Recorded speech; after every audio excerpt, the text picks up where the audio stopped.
Gloire au Seigneur. Le Dieu merveilleux, le Dieu bon, le Dieu amour.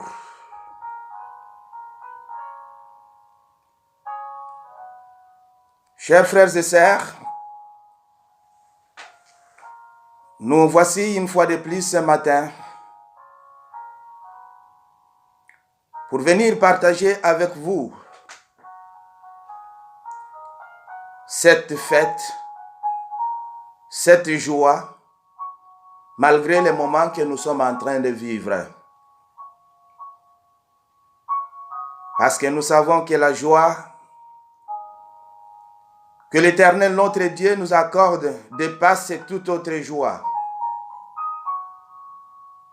Elle va au-delà de tout ce que nous pouvons connaître, de tout ce que nous pouvons avoir comme problème. Ce matin, je viens encore dans vos maisons afin de pouvoir vous apporter ce message d'espérance. Aujourd'hui, le monde entier est en train de fêter la résurrection du Christ. Même ceux qui ne croient pas, aujourd'hui sont en train de dire qu'il y a une certaine fête pour les chrétiens.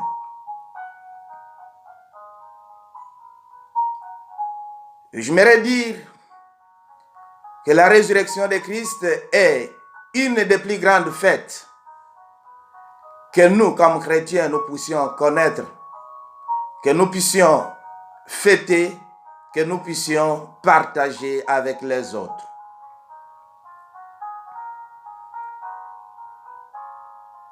Nous allons lire ce matin dans 1 Corinthiens, chapitre 15.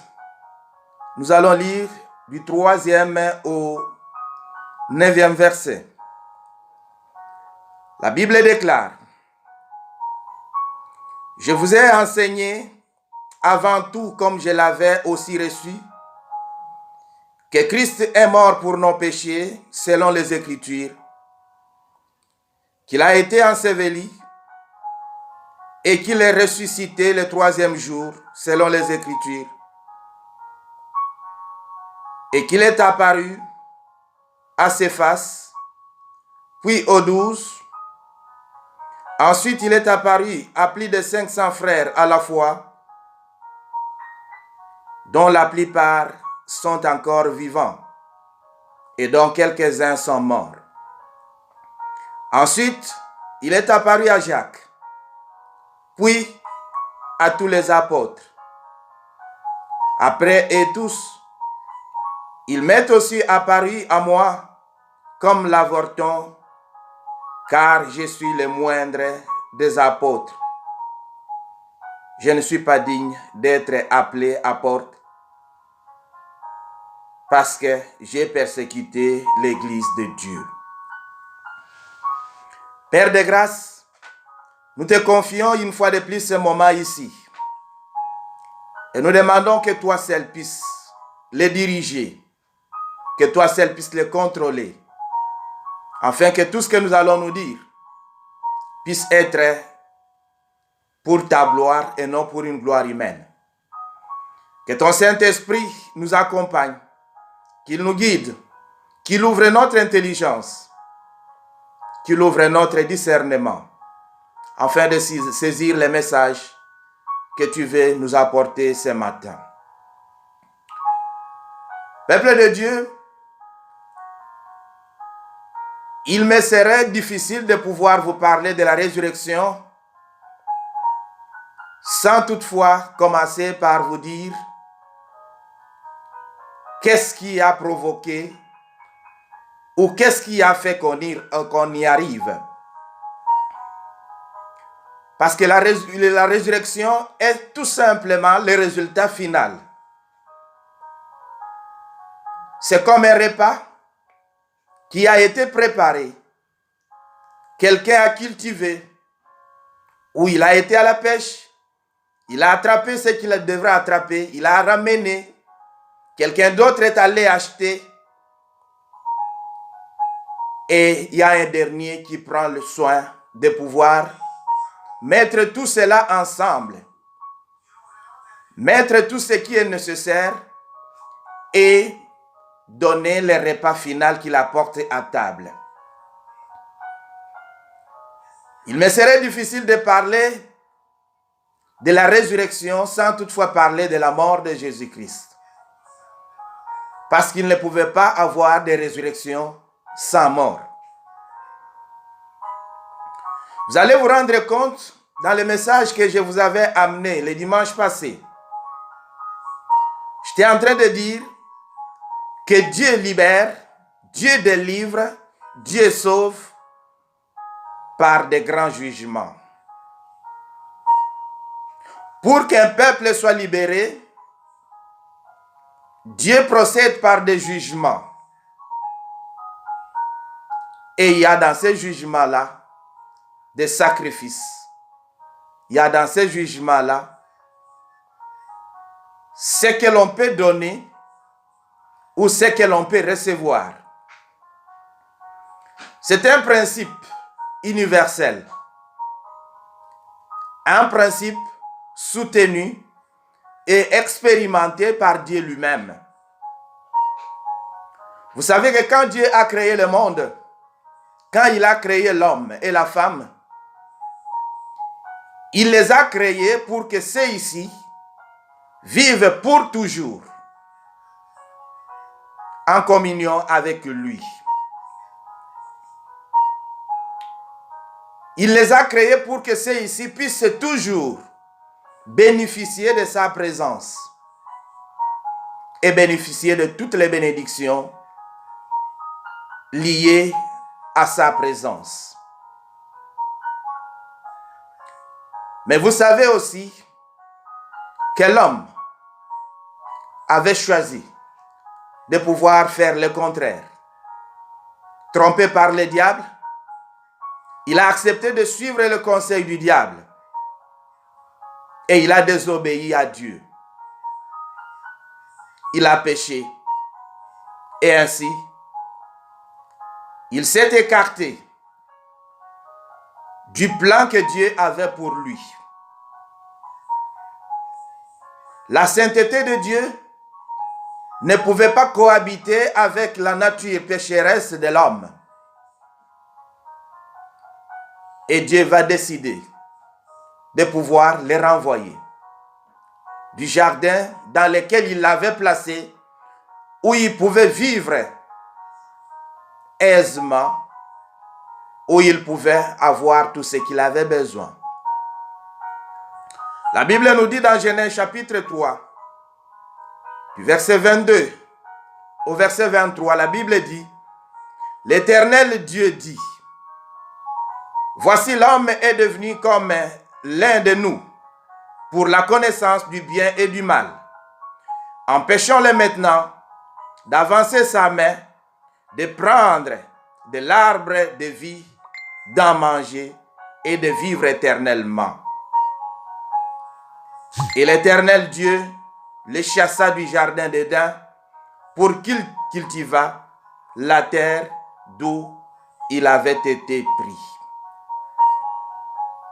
Le plan de Dieu est bouleversé. Il est interrompu par le choix de l'homme.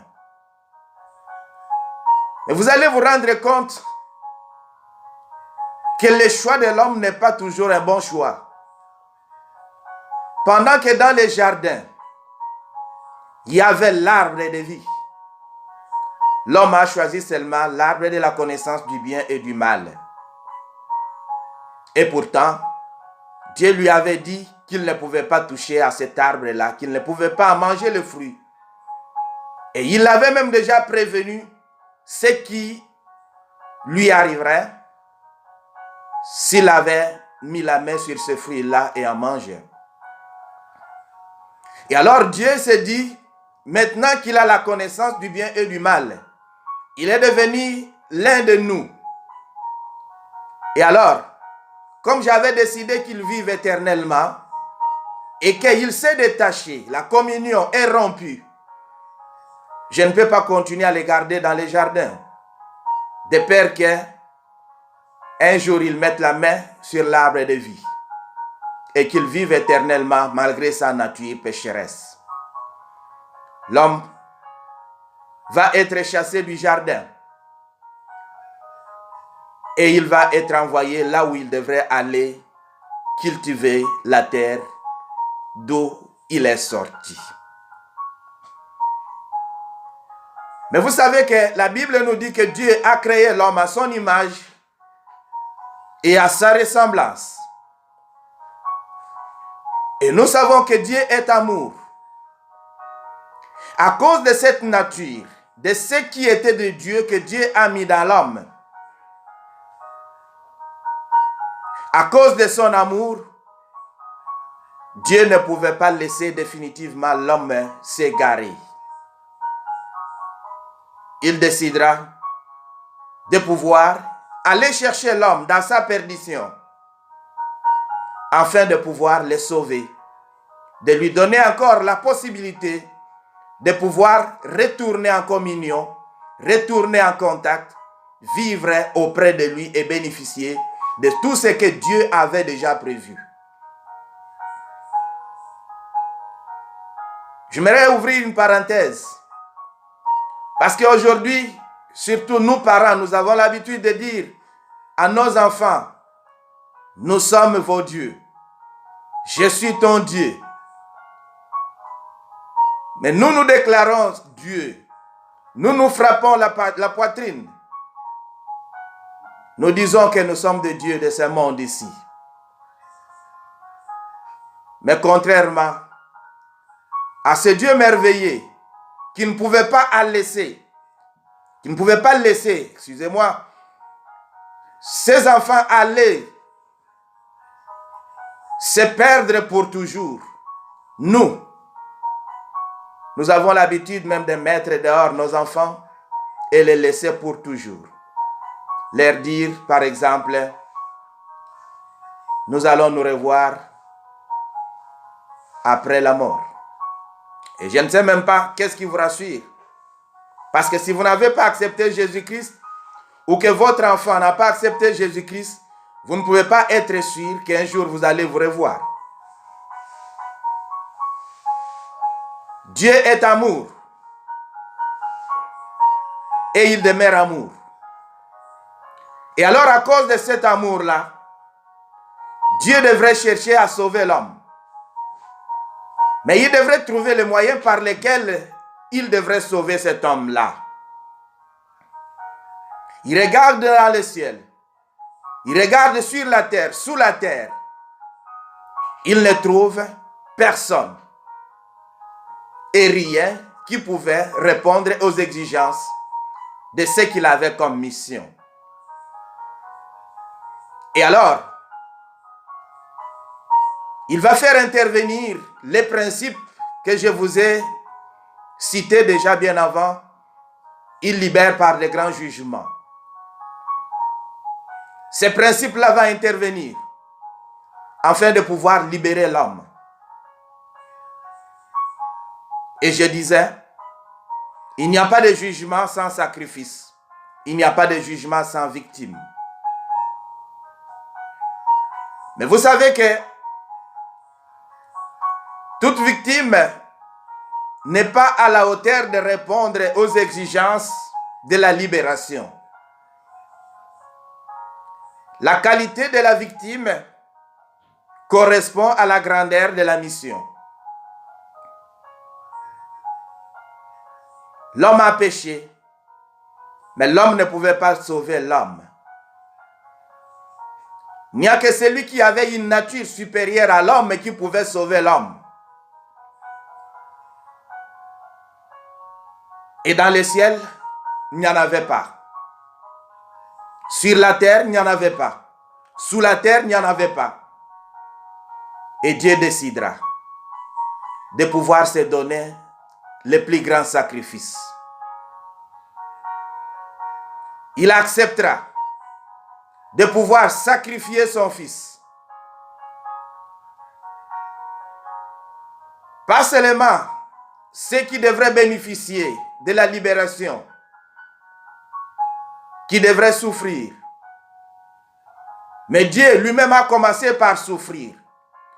Parce qu'il devrait se détacher de son Fils unique. Il devrait se détacher de sa nature. Il devrait se détacher de sa divinité afin de pouvoir prendre la nature humaine, venir dans ce monde ici,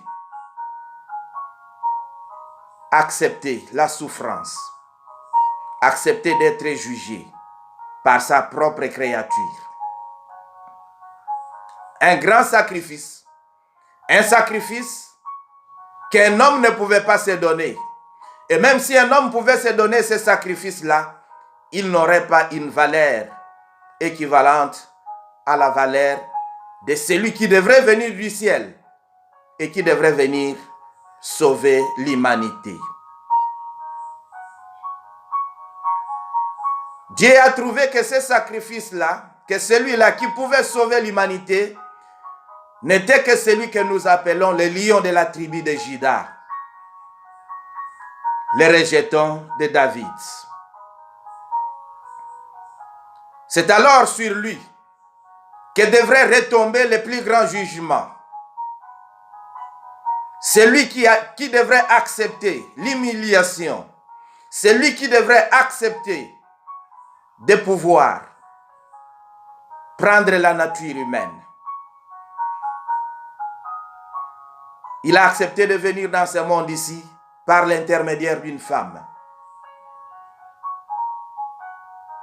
Mais dans le monde où il est venu pour sauver,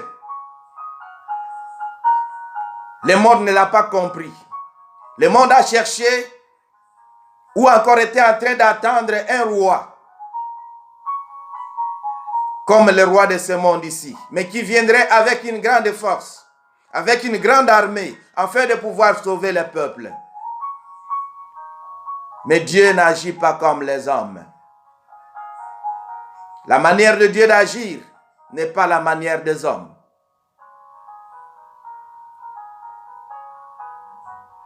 Mais alors, la victime est trouvée. Il fallait trouver le moyen. Parce que si Jésus-Christ pouvait descendre en force avec l'armée céleste pour sauver l'humanité, l'humanité n'aurait même pas compris l'essence de son existence et même l'essence du péché qu'il a commis. La Bible nous dit que si on fait grâce à un méchant, comme il ne comprendra pas, comme lui, il sait cacher ses fautes, il ne va pas chercher à considérer même la grandeur de celui qui l'a fait grâce. Il ne saura pas se repentir.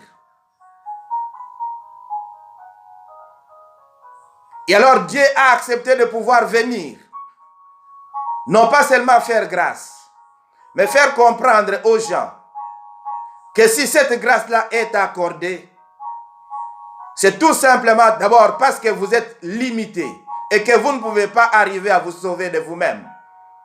Qu'il doit y avoir quelqu'un d'autre et que pour entrer dans cette grâce-là, il y a certaines exigences auxquelles vous devez vous incliner. Le moyen est trouvé et ce moyen-là s'appelle la mort. Dieu a trouvé que le moyen le plus excellent pour arriver à exprimer son amour, pour arriver à sauver le monde, c'était la mort.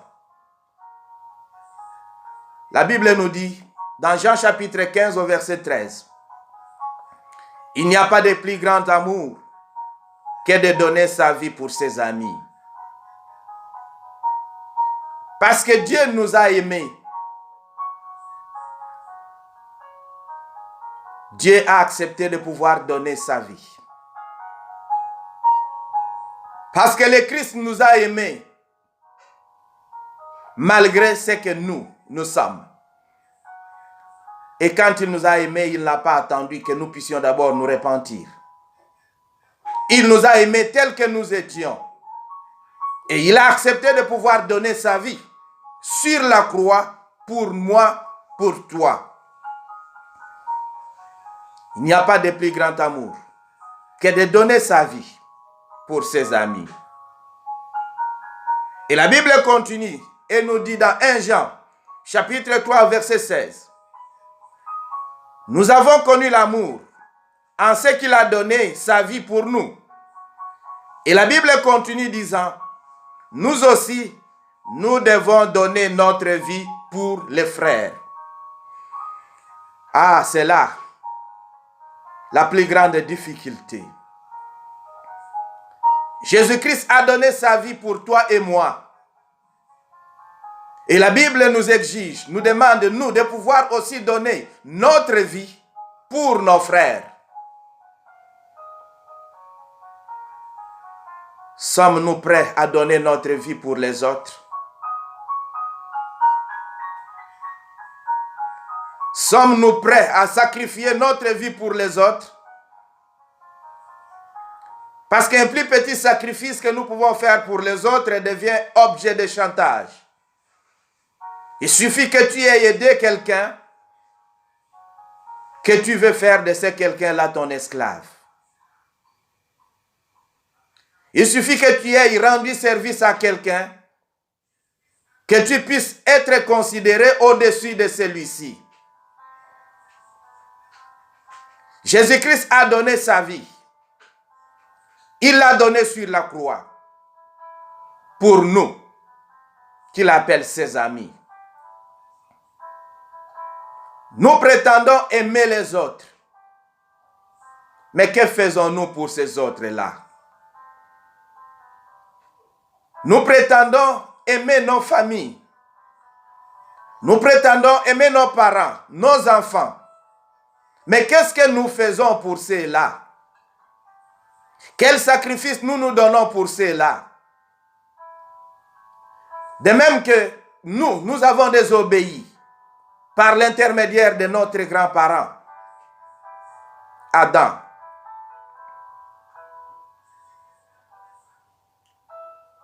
Nos enfants, ceux qui sont tout autour de nous, parfois nous désobéissent aussi. Mais comment est-ce que nous réagissons? Parce que Dieu ne pouvait pas se laisser l'intranquillité de vivre s'il ne pouvait pas trouver à ses côtés celui qui l'a créé à son image.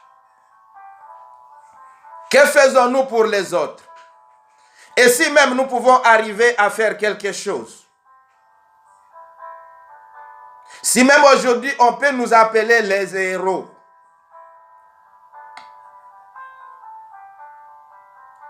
est-ce que nous sommes héros parce que nous avons aimé, ou bien nous sommes héros parce que nous avons cherché notre honneur? Parce que nous avons cherché à dominer les autres.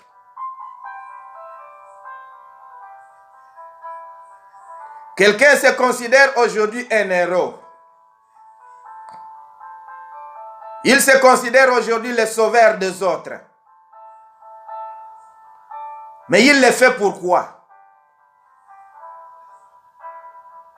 Il le fait pour honneur. Il le fait parce qu'il veut que l'on sache que lui existe, que lui est là, ou bien il le fait réellement parce qu'il a aimé. Dieu l'a fait. Il l'a fait par amour. Et toi, tu le fais pourquoi? Très souvent, nous le faisons pour nos intérêts égoïstes.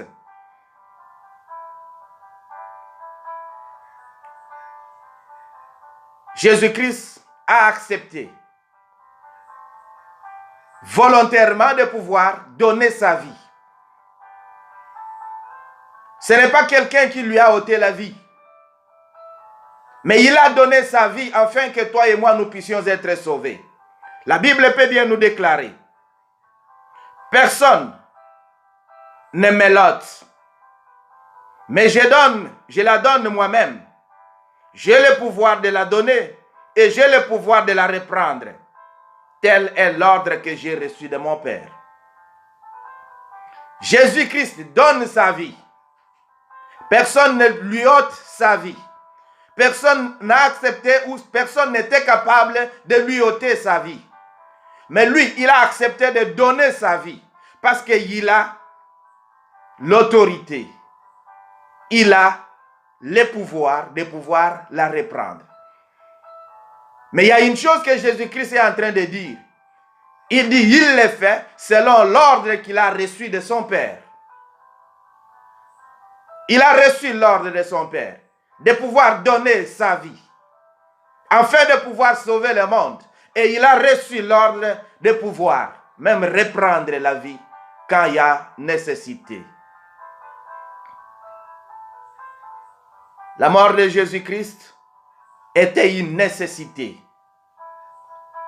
pour l'accomplissement des promesses. Parce que Dieu avait promis de pouvoir sauver le monde. Et la mort de Jésus-Christ était cette nécessité-là pour que ces promesses-là puissent s'accomplir. Les promesses sont dans les Écritures. Si Jésus-Christ ne pouvait pas mourir, aujourd'hui, toi et moi, nous ne pouvions même pas parler de la résurrection.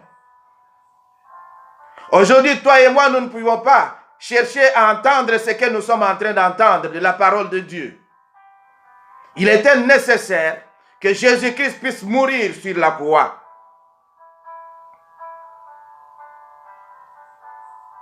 Jésus-Christ n'est pas mort à cause de quelque chose. Mais Jésus-Christ est mort pour quelque chose. Il est mort pour un but. Il est mort pour payer le prix des péchés, de tes péchés, de mes péchés. Il s'est fait victime afin que toi et moi, nous puissions être sauvés. Dieu avait un but, il avait un objectif, sauver l'homme. Et le moyen que Dieu a utilisé, c'est le sacrifice de son Fils bien-aimé.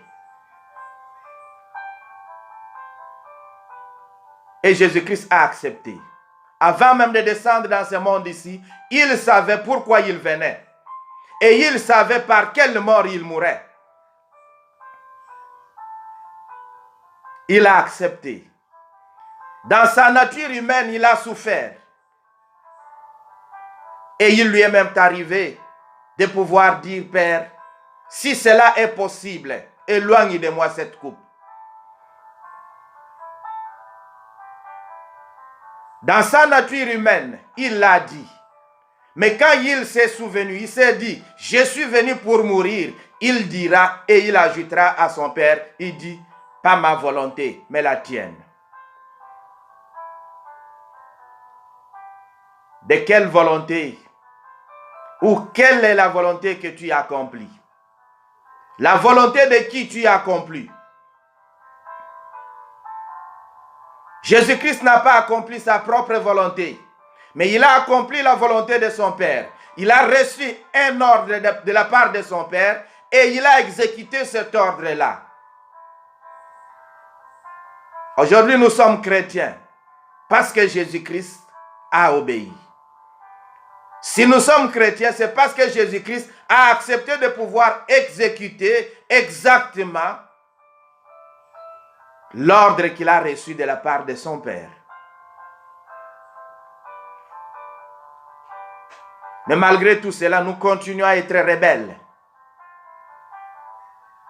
Malgré tout cela, nous continuons à nous révolter, à désobéir. Jésus-Christ a accepté de pouvoir mourir.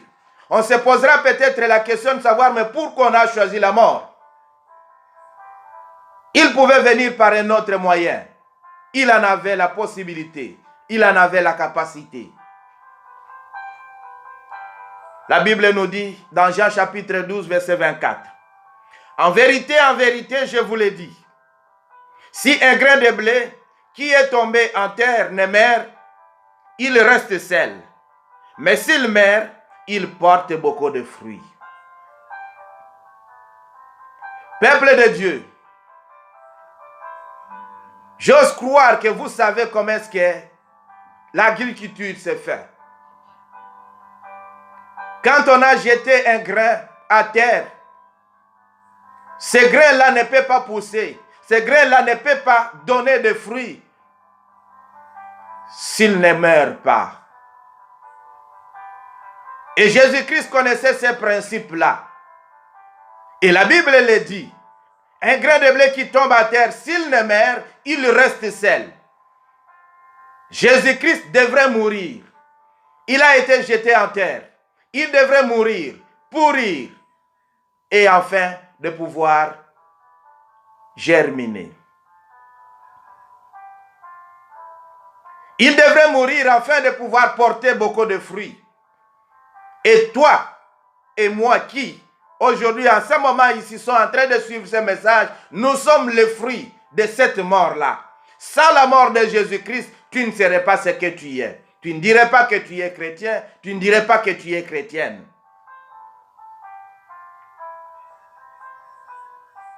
Jésus-Christ a accepté de pouvoir s'humilier. Et une autre raison pour laquelle Jésus-Christ a accepté la mort, c'est que Jésus-Christ savait qu'après son humiliation, après sa mort, il y avait une gloire qui allait suivre. Il y avait une élévation qui allait suivre. C'est pourquoi la Bible nous dit, dans Philippiens chapitre 2, versets 8 et 9, il s'est humilié lui-même, se rendant obéissant jusqu'à la mort, même jusqu'à la mort de la croix. C'est pourquoi aussi Dieu l'a souverainement élevé et lui a donné le nom qui est au-dessus de tout nom. Jésus-Christ ne pouvait pas recevoir ce nom-là s'il n'avait pas accepté de pouvoir s'humilier, de pouvoir aller sur la croix, de pouvoir mourir. Il devrait nécessairement mourir. Il devrait accepter la mort afin de pouvoir recevoir ce nom-là, de recevoir cette élévation-là, un nom au-dessus de tout nom. Et cette élévation-là ne pouvait arriver qu'après la mort. Mais une chose est vraie. La terre avait déjà englouti plusieurs personnes avant Jésus-Christ. Et le diable avait déjà mis point. Il avait dit c'est fini. Il va mourir sur la croix. Je mettrai le point final. Mais il ne savait pas que c'est en mettant un point qu'il donnait l'occasion à Dieu de commencer le parcours. Jésus-Christ est sur la croix. Il accepte de pouvoir aller jusque sur la croix. Mais sur la croix, Jésus-Christ se souvient de sa mission. Il se dit, je suis venu dans ce monde ici pour que le monde soit pardonné. Dans sa souffrance, il n'a pas cédé. Vous savez, toi et moi, combien de fois nous avons cédé? Nous avons accepté même de dire du mensonge, de donner un faux témoignage parce que la souffrance ne fait qu'augmenter. Mais Jésus-Christ, même au moment où il trouvait, il voyait la mort devant lui. Il n'a pas cédé. Il n'a pas changé sa nature. Il n'a pas changé la nature de sa mission.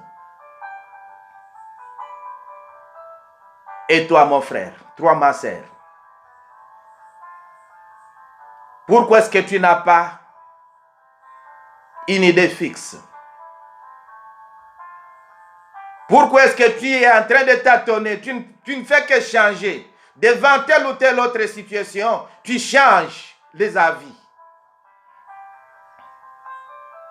Pourquoi devant la souffrance, tu cèdes et tu abandonnes même ce que tu ne devrais pas abandonner? Même sachant qu'à la fin, il y a une récompense. Tu cèdes.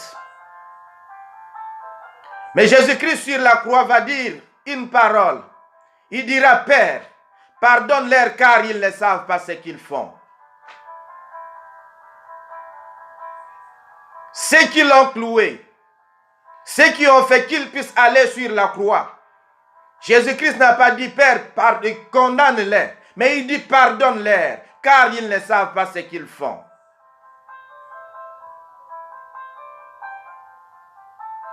Quel est ce problème, quelle est cette situation qui peut faire que toi, tu ne peux pas pardonner?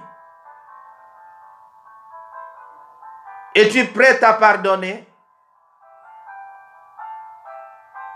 Jésus-Christ l'a fait sur la croix. Même à quelques minutes de sa mort, il l'a fait. Qu'est-ce que tu attends? Pourquoi tu ne peux pas pardonner les autres?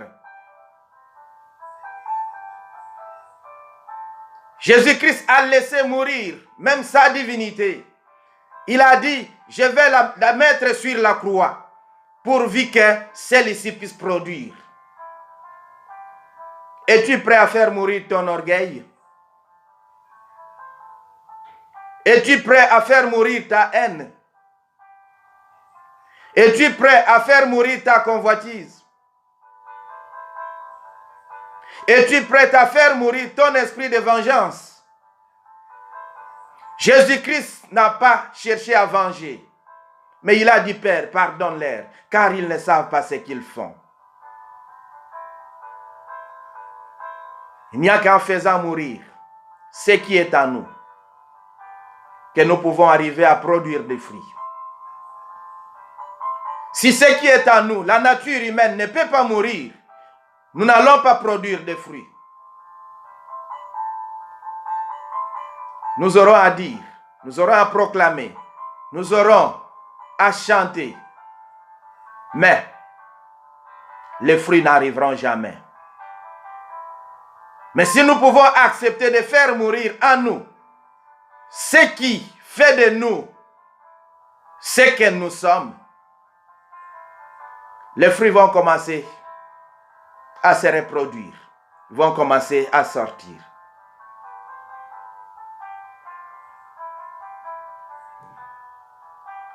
Le Père a écouté. Et le Père s'est dit, voilà, c'est pour ça que je t'ai envoyé. Et avant de mourir, Jésus-Christ dira une autre parole, il dira, tout est accompli.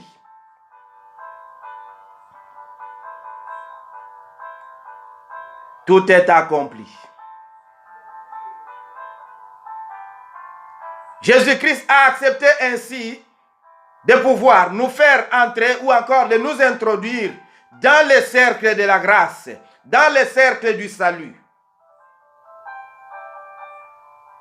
Jésus-Christ nous a montré qu'à partir de ce moment-là, où il était en train de dire tout est accompli, plus rien ne pouvait nous empêcher de pouvoir entrer dans la présence du Père si nous l'acceptons comme Sauveur et Seigneur.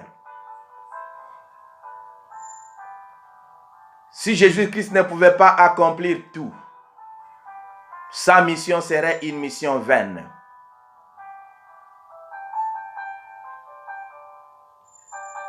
Si Jésus-Christ ne pouvait pas proclamer cela, c'est-à-dire que quelque chose autre serait resté. Comme certains aujourd'hui viennent dire, Jésus-Christ est venu pour une mission qu'il n'a pas terminée, nous sommes venus. Il y a même de ceux qui se disent, nous sommes jumeaux avec Jésus-Christ. Nous sommes venus pour compléter ou encore pour terminer sa mission. Jésus-Christ a dit sur la croix, tout est accompli. Tout celui qui viendra, comme pour dire que c'est lui qui viendra compléter la mission de Jésus-Christ.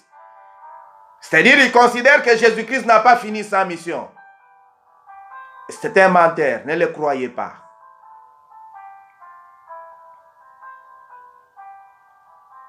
Mais cela ne suffisait pas pour que tout soit accompli. Il avait fallu l'approbation de son Père.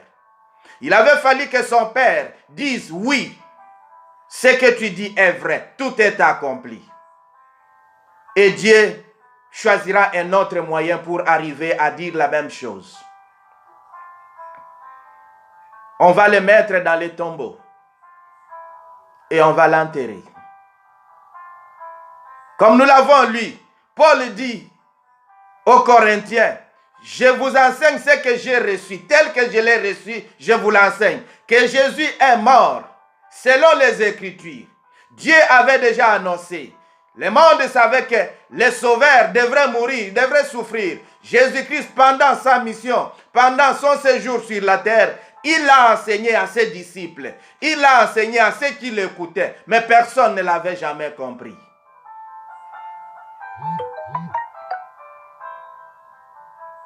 Il a dit qu'il devrait mourir selon ce qui est écrit. Il a été enseveli. Et il devrait ressusciter. Voilà la dernière étape. Si aujourd'hui nous sommes en train de parler de la Pâque, c'est parce que nous sommes arrivés là. À la dernière étape. Il avait fallu que le Père accomplisse la dernière, ou encore la dernière décision. Que le Père approuve le travail, la mission de Jésus-Christ. Je disais, la terre avait déjà englouti plusieurs. Mais il est arrivé un moment où la terre a avalé celui qui l'a créé. La terre a supporté un premier jour. Au deuxième jour, la terre se sentait déjà mal parce que les douleurs d'avortement commençaient. Elle avait toujours englouti, elle avait toujours gardé jusque-là. Mais celui-ci ne pouvait pas faire plus de 3 jours. La terre commençait à ressentir les douleurs.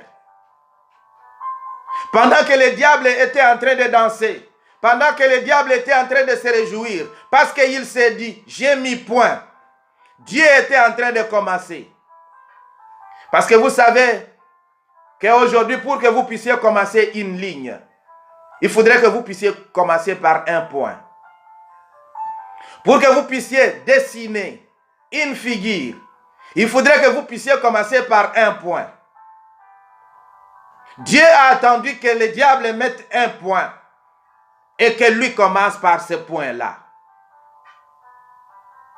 Nous avons l'habitude de demander aux hommes de ne pas mettre les points, les derniers points sur notre vie. Mais j'aimerais vous demander de leur demander, de mettre les points. Parce que c'est quand ils mettront point que l'Éternel va commencer avec ce qu'il doit commencer pour achever ce qu'il doit achever.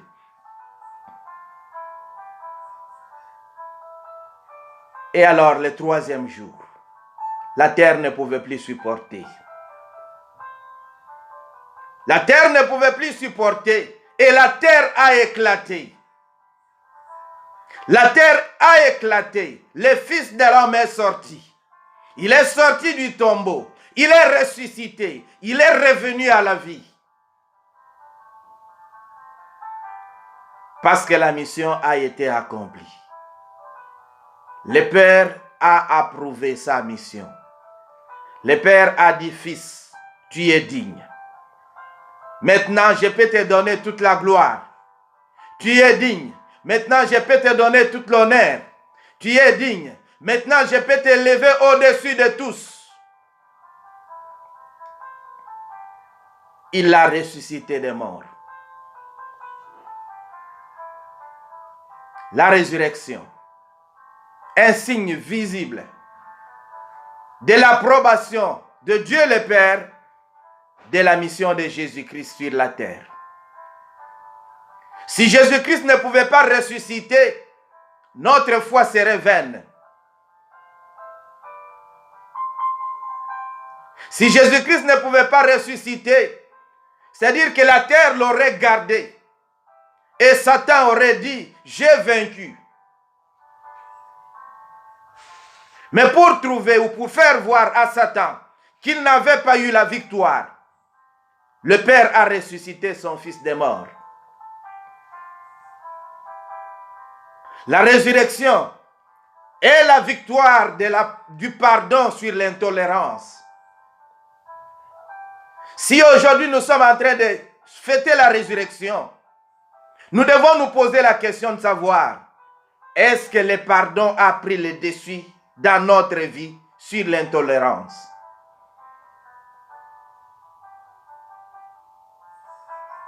La résurrection vient nous détourner de la colère du Père. Parce que le Père était en colère contre le peuple qui a désobéi. Avec la résurrection de Jésus-Christ, sa colère a été apaisée. La résurrection est la victoire de la vie sur la mort. Peuple de Dieu, à quoi est-ce que nous aspirons? Qu'est-ce que nous souhaitons aux autres? Nous qui nous disons chrétiens, nous disons que nous sommes morts et ressuscités avec lui. Mais qu'est-ce que nous donnons aux autres? La vie ou nous leur donnons la mort? Qu'est-ce que nous préférons pour les autres? Quelles sont nos requêtes? Il est vraiment étrange de trouver même des chrétiens qui arrivent à souhaiter la mort des autres, qui prient pour que les autres meurent. Et pourtant, ils se disent ressuscités. La résurrection est la victoire du bien sur le mal. La résurrection est la victoire de l'amour sur la haine. Elle est la victoire de la bénédiction sur la malédiction. Étrange de trouver les chrétiens qui sont là seulement pour maudire les autres. Ils ne les bénissent pas. Peuple de Dieu, j'ai toujours dit que la plus belle façon de maudire quelqu'un, c'est le bénir. Quand vous bénissez votre ennemi et que lui ne peut pas vous bénir, ce n'est pas la bénédiction qu'il va recevoir. Ne perdez pas le temps à aller maudire les gens. Bénissez-les. Et d'ailleurs, la Bible dit, bénissez vos ennemis.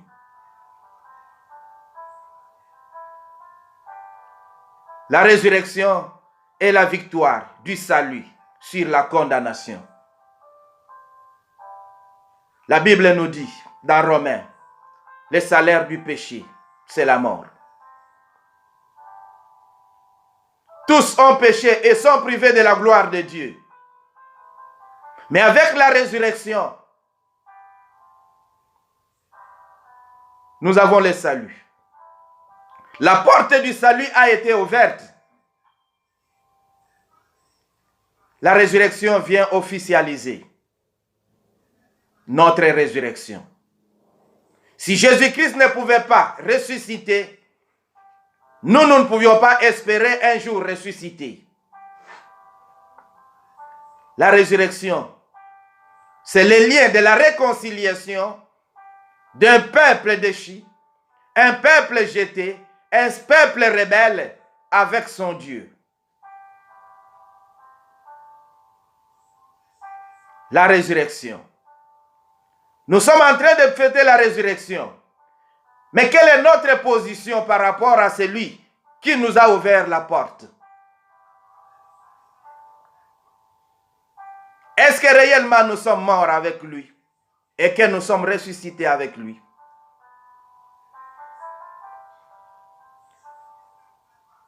Le jour de notre baptême, nous avons confessé que nous sommes morts et ressuscités avec Jésus-Christ. Cela ne doit pas être seulement une parole, mais ça doit être une vie. Jésus-Christ est réellement ressuscité. Il n'est plus parmi les morts. Ceux qui l'ont cherché ne l'ont plus trouvé là-bas. Et la Bible nous a dit dans la lecture que nous avons faite qu'il est apparu à plusieurs. Ils l'ont vu.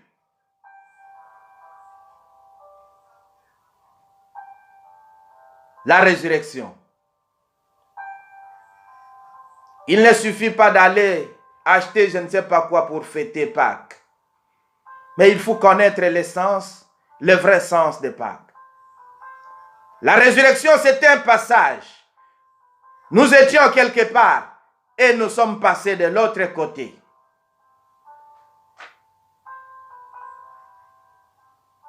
Nous étions condamnés, mais aujourd'hui nous sommes justifiés.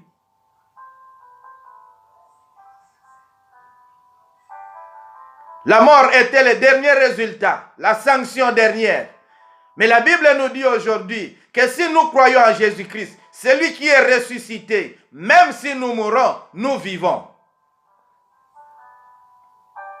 C'est-à-dire qu'après la mort, il y a une autre vie. Jésus-Christ l'a montré. Il est mort, mais aujourd'hui il est vivant. Il est assis à la droite du Père, où il intercède pour toi et pour moi. Il continue à travailler pour nous. Quelle est ta position? Quelle est ta position? Quelle est ta position?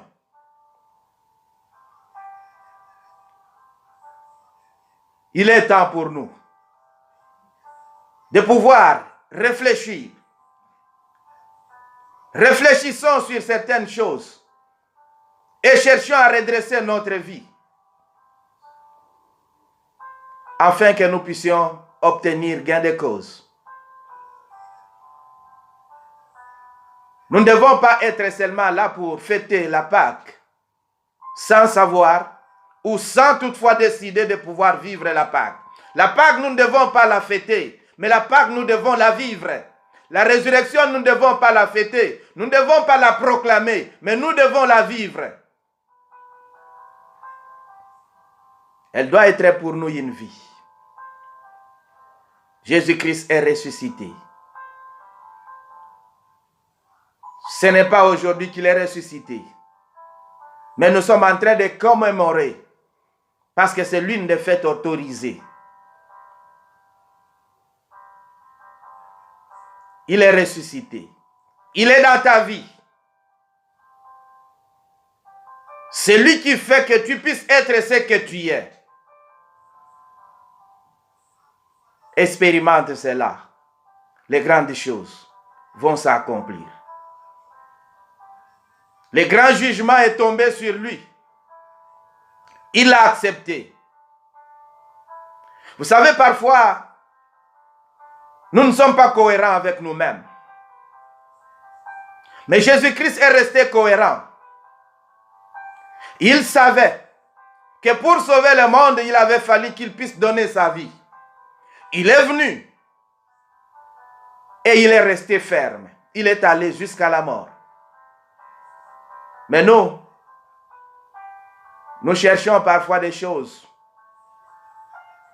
et nous ne voulons pas rester cohérents. Pour nous, l'essentiel, c'est arriver au résultat. Que ce soit les moyens par lesquels on peut arriver, qu'on arrive. Mais tout moyen n'est pas bon.